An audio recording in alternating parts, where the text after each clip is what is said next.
So, hello, I'm Stanley Ikebo, a machine learning engineer. I want to talk about bias in data and the role of normalization. And in the end, I'm also going to use an example of probably a data that shows us the economic status of the people. So, what's bias is when some features dominate model decisions unfairly. It can happen across features or within features, and definitely those ones that have larger numeric range can overpower others. And we don't want to have such in your project because it can lead to skewed predictions, so and unfair outcomes. So normalization helps to create a level playing field. For example, if you have a system where the data set is mainly focused around probably whites, you don't expect it to perform well or generalize well when you are dealing with blacks. So that's just a very simple example. So what does normalization do to reduce bias? One thing it does is that it scales the features of similar ranges.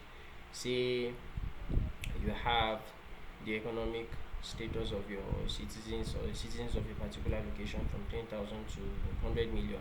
By the time it scales it, it's going to scale it to a reasonable range such that you don't have one large numerical ranges, number one, and then you don't have probably some certain groups overpowering the others.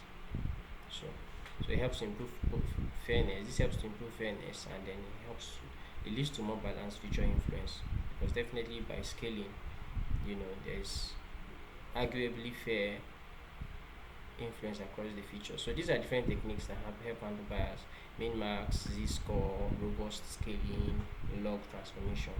And in this case where I mentioned, where you're trying to look at the data set that contains the economic status of citizens of a particular state, you might not want to scale between 0 and 1, and scaling between 0 and 1 will help to reduce the numerical range, but it might still not remove the skew there.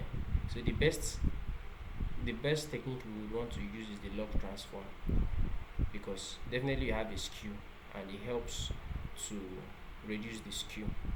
So a very simple example is, say the minimum value you have is 10,000, you take the log of 10,000, gives you 4, and the maximum value you have there is maybe 1 or 10 million, and the log of 10 million would give you 7. So you see your data will now be between 4 to 7, which is now a little bit normalized. You have less skew there. So that's how normalization techniques help handle bias. Thank you.